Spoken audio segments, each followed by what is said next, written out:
Morning मित्रों, HSC शिक्षण संस्थान में आप सभी का स्वागत है। और आज हम बताएंगे आप लोग को वर्ण रचना के बारे में। और वर्ण रचना का पार्ट 1 हिंदी का लेके आ रहे हैं हम।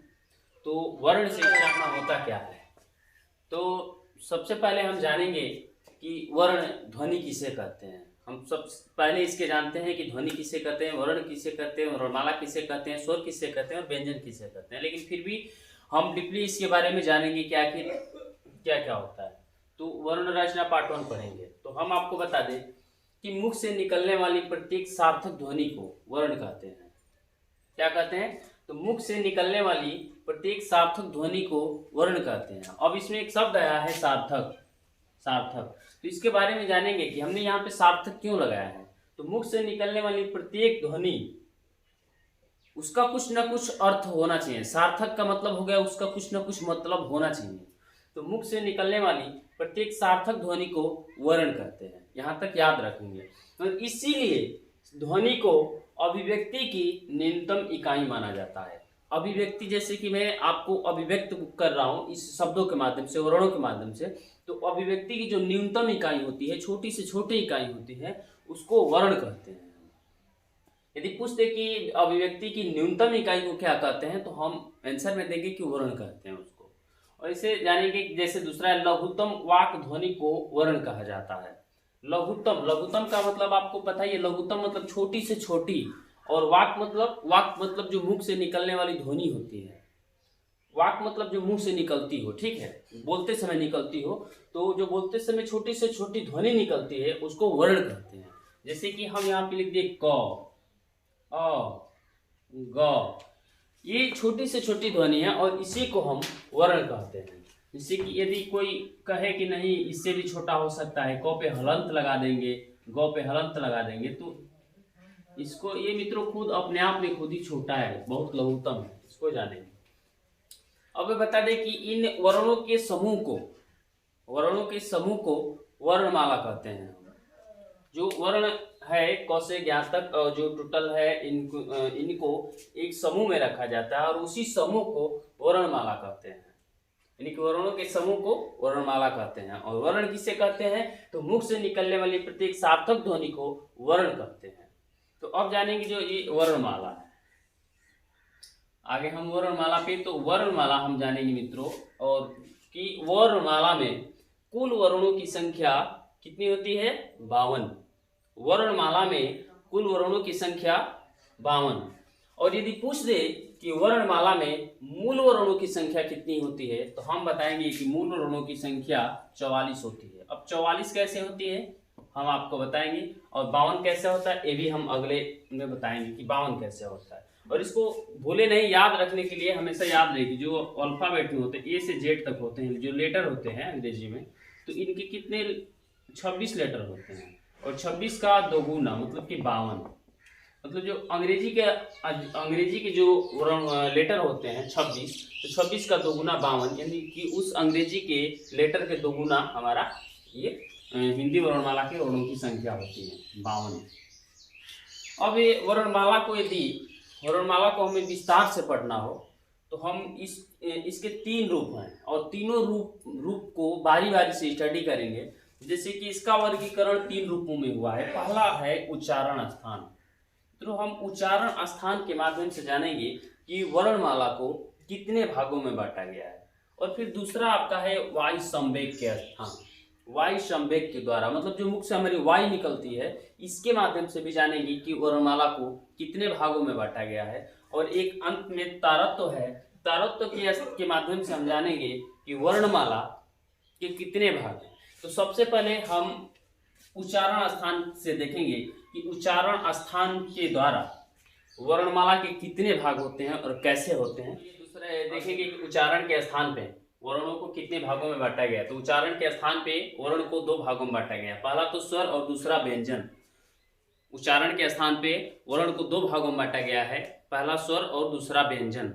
अब जानेंगे कि स्वर क्या होता है। तो ऐसा वर्ण जिसको बोलने के लिए दूसरे वर्णों की सहायता न लेना पड़ता हो, वैसा वर्ण जिसको बोलते समय दूसरे वर्ण की सहायता न लेना पड़ता हो, वो स्वतंत्र रूप से उच्चारित होता हो, उसे स्वर कहते हैं। जिन वर्णों का स्वतंत्र अस्तित्व होता है उसे स्वर कहते हैं। इसको बोलने के लिए किसी दूसरे वर्ण की सहायता हमको नहीं लेना पड़ता है।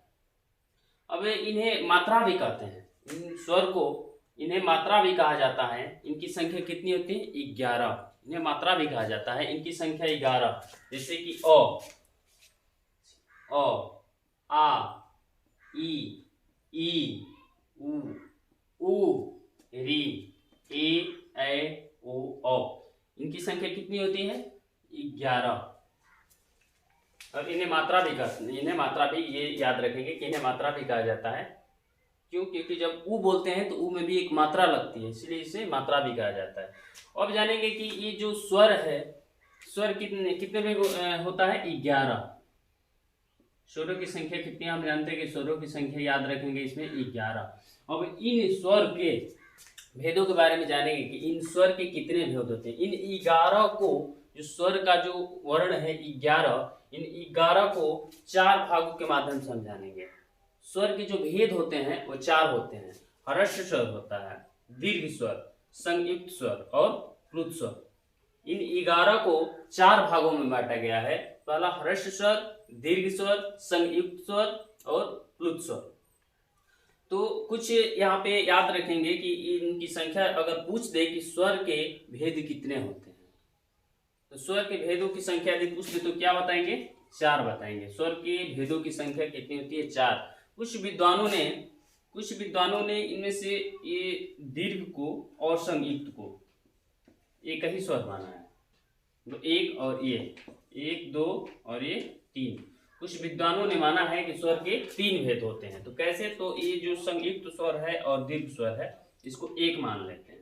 लेकिन हमें क्या मानना है? हमें 4 ही मानना है। यदि किसी एग्जाम में पूछ दे कि स्वर के भेद कितने होते हैं, तो हमेशा बताएंगे कि स्वर के भेद कितने होते हैं? 4 होते हैं। अब ये हम जानेंगे कि अब ये पता हो गया कि स्वर के भेद कितने हो गए? 4 हो गए। और बारी बारी से सकते हैं, जैसे ह्रस्व स्वर, दीर्घ स्वर, संयुक्त स्वर और प्लुत स्वर। नेक्स्ट में देखेंगे कि ह्रस्व स्वर क्या।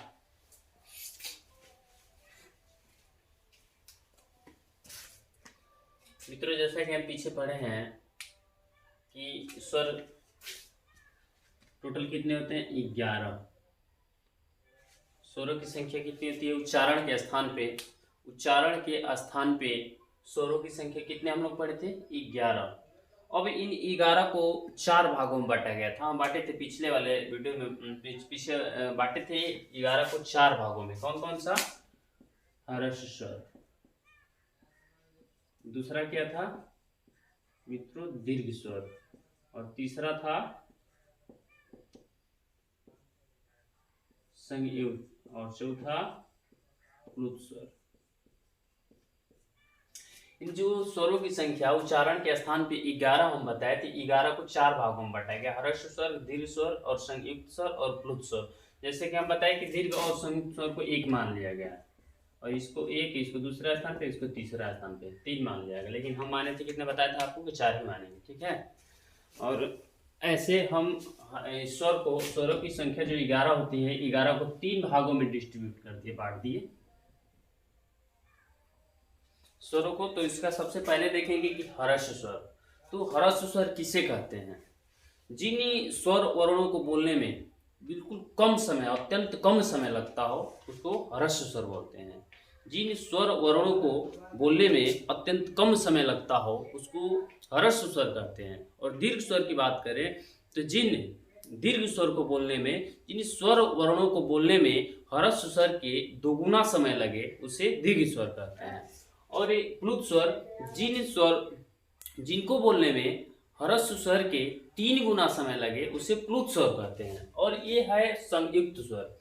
तो संयुक्त स्वर किसे कहते हैं? तो 2 वर्णों से मिलकर जो बनता है, जो स्वर 2 स्वर वर्णों से मिलकर बनते हैं, उन्हें क्या कहते हैं? संयुक्त स्वर कहते हैं। तो हम यहाँ पे देखेंगे ह्रस्व स्वर कि जिन स्वर वर्णों में अत्यंत कम समय लगे, वह क्या होता है? ह्रस्व स्वर। और ह्रस्व स्वर की संख्या कितनी होती है? 4 होती है। टोटल स्वरों की संख्या यदि पूछे तो 11। और 11 को ही हमको क्लियर करना है कि 11 को कितने कितने भागों में बांटा गया है। तो इसको सबसे पहले ह्रस्व स्वर, और ह्रस्व स्वर में क्या होता है? इसकी संख्या कितनी होती है? 4 होती है। इसको बोलने में अत्यंत कम समय लगता है। इनकी संख्या 4 होती है। कौन कौन से होते हैं? अ, ई, उ, री। अ, ई, उ, री। ये स्वरों की संख्या कितनी होती है? मूल स्वर, इसको मूल स्वर में बोलते हैं, 4 होती है। और एक बात और बता दें मित्रों कि ये जो अ को हिंदी वर्णमाला का शहीद वर्ण कहते हैं। अ को हिंदी वर्णमाला का शहीद, यदि पूछ दे कि शहीद वर्ण किसे कहते हैं तो बताएंगे कि अ को हिंदी वर्णमाला का शहीद वर्ण कहते हैं। क्यों? क्योंकि ये हर एक वर्णमाला में, जैसे कि 52 है ना, वर्णमाला की संख्या कितनी है? 52। और हर एक वर्णमाला में यदि वर्ण में देखेंगे तो ये अ उसमें लगा रहे, जैसे क में अ जुटा है, तो इसीलिए बोलते हैं कि अ को शहीद वर्ण के नाम से भी जानते हैं। ऐसे हमारा 4 ओ हो गया, 4। उसके बाद से देखेंगे दीर्घ स्वर। हर्ष स्वर से दोगुना समय लगे। जिन स्वर वर्णों को बोलने में हर्ष स्वर से दोगुना समय लगे वो क्या होता है? दीर्घ स्वर होता है। एक बार हम लिख लेते हैं 11 स्वरों को, कौन कौन से होते हैं, जैसे कि अ, आ, ई, उ,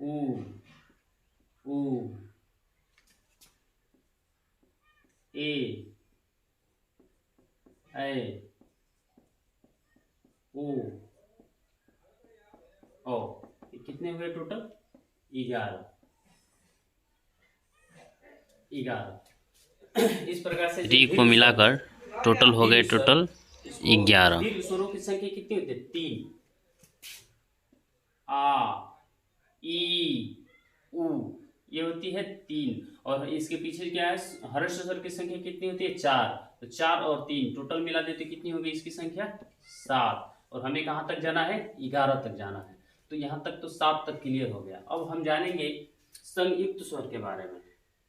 हर्ष स्वर हो गया जिसको बोलने में अत्यंत कम समय लगे, और ये दीर्घ स्वर हो गया जिसको बोलने में हर्ष स्वर के दुगना स्वर और दीर्घ स्वर। अब जानेंगे संयुक्त स्वर क्या है। तो जो स्वर वर्ण दो स्वर वर्णों से मिलकर बनते हैं इनकी संख्या होती है 4। जो स्वर वर्ण दूसरे स्वर वर्णों से मिलकर बनते हैं उन्हें संयुक्त स्वर कहते हैं। मतलब ये दो वर्णों से मिलकर बना होता है इसलिए संयुक्त स्वर कहते हैं। इनकी संख्या कितनी होती है? 4। तो अब हम बता दें, आप लोग गिन सकते हैं, जैसे कि 4 हो गया ह्रस्व स्वर का, और दीर्घ स्वर की संख्या हो गया 3, 4 3 7, और 7 और इससे संयुक्त स्वर की संख्या 4, 11 टोटल आ गया ना। यदि उच्चारण के स्थान पे पूछे कि स्वरों की संख्या कितनी है तो कितनी है? 11। अब जानेंगे इस संयुक्त स्वर कौन कौन से हैं। तो संग ए, ऐ, ओ, औ, ये संयुक्त स्वर क्यों कहे जाते हैं तो हम लोग जानेंगे कि ए कैसे बनता है। तो दो वर्णों से मिलने के बाद ए का निर्माण होता है। सो ए को बनाने के लिए ओ और ये जो बीच वाला है ओ और आ, ये चारों में कॉमन होते हैं। ए, ऐ, ओ, औ, ये चारों में कॉमन हो जाएंगे। तो ओ और आ और इसमें जोड़ेंगे ई और ई, दोनों मिलाएंगे तब ये बनेगा क्या? ए बनेगा। फिर ऐ बनाने के लिए ओ और आ के साथ ए और ऐ जब जोड़ेंगे तब जाके में बनेगा ऐ की ऐ। और ओ को बनाने के लिए मित्रों ओ और आ कॉमन रहता है, और इसमें उ और उ दोनों को किसी एक को जोड़ने पे तब जाके इसका निर्माण होता है, ओ का। और इसी प्रकार ओ को बनाने के लिए एक तरफ से कॉमन जो ओ और आ है और दूसरी तरफ ये उ और ओ ही लगाते हैं तब जाके निर्माण होता है ओ की। इस प्रकार से हम स्वर जो 11 होते हैं 11 को जान लिए। ह्रस्व स्वर, दीर्घ स्वर और संयुक्त स्वर को मिला करके टोटल स्वरों की संख्या 11 होती है। अब हम लोग इसके पीछे पढ़े थे कि एक प्लुत स्वर भी है। तो प्लुत स्वर क्या? प्लुत स्वर की इसमें काउंटिंग करेंगे कि नहीं करेंगे? तो प्लुत स्वर अब हम बताएं। जैसे कि स्वर के भाग पढ़ चुके हैं और हमें पता है कि स्वर की संख्या 11 हम लोग काउंटिंग किए थे। स्वर की संख्या 11 ना, स्वर की संख्या 11। और 11 कैसे होता है हम साबित भी किए कि 11 किस तरह से गणना किए हैं। ये प्लुत स्वर, ये प्लुत स्वर हम बताए कि जो यहाँ पे देखेंगे कि पहले देखे क्या ह्रस्व स्वर, ह्रस्व स्वर की संख्या 4। उसके बाद से दीर्घ स्वर, दीर्घ स्वर की संख्या 3, 4 3 7, और इसके बाद से हम लोग पढ़े थे संयुक्त स्वर, और संयुक्त स्वर की संख्या कितनी हो गई 4, तो 7, 4 3 7 और 7 4 11। इस प्रकार से हम लोग स्वर को पढ़ चुके थे। लेकिन फिर एक आता है प्लुत स्वर, और हम जानेंगे कि ह्रस्व स्वर से 3 गुना समय लगे उसको हम बोलते हैं प्लुत स्वर। लेकिन प्लुत स्वर को स्वर के वर्णों में नहीं गिना जाता है, इसीलिए स्वरों की संख्या 11। और प्लुत स्वर को लिया नहीं जाता है प्लुत स्वर में, जैसे कि ह्रस्व स्वर के 3 गुना समय लगे, जैसे कि ओम, ओम को बोलने में 3 गुना समय लगेगा। ओके, तो इसको लिया भी नहीं जाता है स्वर के, और स्वर के भाग में इसको गिना नहीं जाता है। और हम बता दें आपको कि जो प्लुत स्वर है हमारा 11 स्वर हो गया, और 11 स्वर के बाद ये हम लोग बहुत पहले से पढ़े कि जो स्वर गिनती करते हैं तो इसमें पढ़े हैं तो अंग भी आता है और अह, तो हम इसको नहीं गिनते हैं। क्यों? इससे कि लिखते हैं ओ आ ई उ ए ओ और री, और इसको अंग और अह को छोड़ देते हैं, इसको स्वर में नहीं गिना जाता है। क्यों? क्योंकि अंग और अह को, जो अंग है इसको अनुस्वार कहते हैं और जो अह है इसको विसर्ग कहते हैं। इसको स्वर की संख्या में गिनती नहीं किया जाता है, स्वर जो वर्ण है उसमें गिनती नहीं किया जाता, और यह इसी अंग और अह को अयोगवाह भी कहते हैं। अयोगवाह, अंग और अह को ना ही स्वर में गिना जाता है और ना ही व्यंजन, इसको मानते नहीं है, ना ही इसको स्वर मानते हैं और ना ही व्यंजन मानते हैं। इसको यदि पूछे कि अयोगवाह किससे कहते हैं तो हम बताएंगे कि अंग और अह को अयोगवाह कहते हैं। ठीक है, और इस प्रकार से हम, और ये भी बता दें कि जैसे कि बहुत विद्वानों ने पहले बताया है, विद्वानों ने प्लुत स्वर वर्ण को जोड़कर इनकी संख्या 12 माने हैं। जैसे प्लुत स्वर को एक यदि मान लेते हैं तो 11 संख्या हम पहले से मानते हैं, तीनों को मिला करके, और इसमें एक जोड़ देंगे तो इसकी संख्या कितनी हो जाएगी 12। लेकिन फिर भी कुछ विद्वानों ने बड़ी री को और लिरी को इसमें जोड़कर स्वर और वर्णों की कुल संख्या 14 मानते हैं। लेकिन जो ये री है ये वैदिक काल में प्रयोग होता था, अब प्रयोग नहीं हो रहा है, तो इसलिए उसको हटा के हमें क्या मानना है, हमें टोटल स्वरों की वर्णों की संख्या कितनी मानना है, 11 ही मानना है। ठीक है, परंतु हिंदी में स्वर वर्णों की कुल संख्या 11 माननी है। इस प्रकार ये पता होगा कि अंग और अह को ना ही स्वर माना जाता है और ना ही व्यंजन, इसलिए इसको गणना में नहीं लिया जाता है, और हम ये स्वरों की कुल संख्या 11, और ये साबित भी हो गया। आप लोग बता दें कि ये कौन सा ह्रस्व स्वर में 4 ओ ई उ और री, ये 4 हो गया, और दीर्घ में आ बड़ी ई बड़ा ऊ 4 और 3 7, और संयुक्त में ए ओ 4। टोटल मिलकर हमारे कितनी स्वर की उच्चारण के स्थान पे स्वर की संख्या हो गया 11, और 11 हमेशा याद रखेंगे। और हम बताते हैं वर्ण को जो बांटा गया था उच्चारण के स्थान पे, तो हम उच्चारण के स्थान पे पढ़ रहे हैं, तो उच्चारण के स्थान पे जो स्वर था उसको कितनों वर्ण था उसको कितनों भाग में, पहले स्वर में बांटा गया था और दूसरा व्यंजन में। तो हम स्वर के बारे में स्टडी कर चुके, अब जानेंगे व्यंजन, कि व्यंजन की कितनी संख्या होती है।